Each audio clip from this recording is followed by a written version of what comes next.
Hey Math A, I just want to quickly give you an overview of your homework. Your homework is on page 110, but we are going to be using what we did in class, page 107, as help.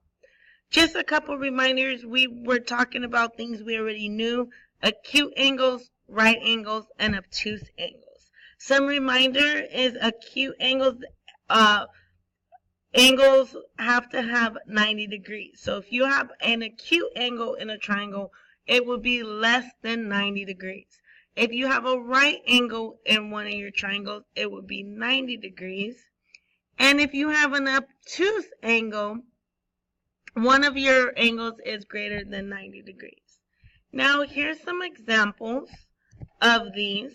And we're also combining scalene, isosceles, and equilateral. Now scaling has all sides are different. So if I look at this diagram, this side is a different size than this one and this one as well, which will make 3 separate measurements of angles.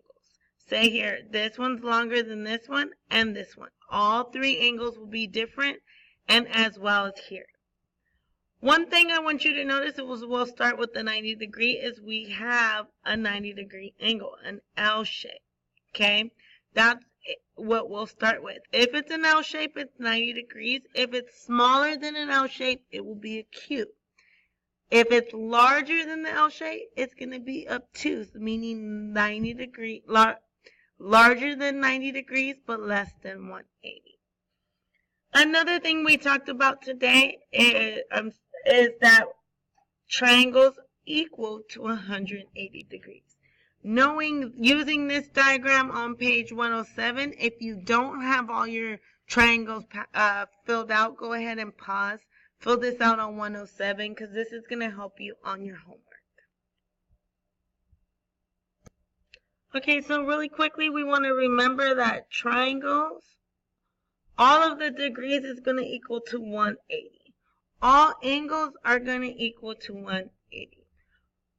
When we're looking at different ones, we're going to look at the properties. So example, give possible measurements for angle B and C if triangle ABC is isosceles. So if I have a triangle, and this is angle A, this is angle B, and this is angle C. If I know that angle A is 40 degrees, I'm going to write this down. I'm going to figure out these two. Whatever my angles are, they have to add up to make 180. An isosceles triangle has a property that 2 side lengths are equal. If 2 side lengths are equal, then both angles will be equal. So if I look here and I say I have 40 and my triangle needs to equal 180, well, let's find out what I need to find. So I would do 180 minus 40, and I will find out the remaining degrees of the angle needs to be 140. But since it's isosceles, they need to match up equally. So I can easily say that angle C is 70 and angle B is 70, because 70 plus 70, they're equal numbers and they add up to 140. You add the 40 and it will equal the 180. You are also going to do B, which gives all possible measurements, or give possible measures. Not all. If you can't find them all, it's okay. Try to find out as many as possible. But you got to remember, if the triangle's right, so make sure you draw a right triangle first, a right angle first, and then connect it. Okay? You know this is 90, find out the other two.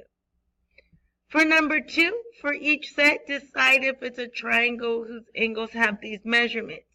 If it's a triangle, all 3 angles should equal 180. So you should be able to add these up and determine which one is a triangle. Okay? So, last but not least, number 3, angle A in triangle ABC. Can angle B or C be obtuse? Explain. If one of the angles is obtuse, it means it is 90 degrees or more. My question to you is, can you have two angles that are 90 degrees and more and still have a third angle? Okay, that should guide your thinking in this. Can a triangle have two obtuse angles, two angles that are larger than 90 degrees? Add up two angles that are added to 90 degrees and see if you can add a third angle. That's a good way to start. Okay? So, for each pair of polygons, you're going to decide the transformation. This is a review of all transformations. Put your patty paper on top of A and see, did you slide? Did you flip? Did you rotate? Did you translate? Did you reflect? Did you rotate? So that's an overview of homework. I hope that helps. Please be sure that you show these diagrams in your book, because as I come by, if I see it, I know you've seen the video and you'll get a few points. Thank you. Good luck.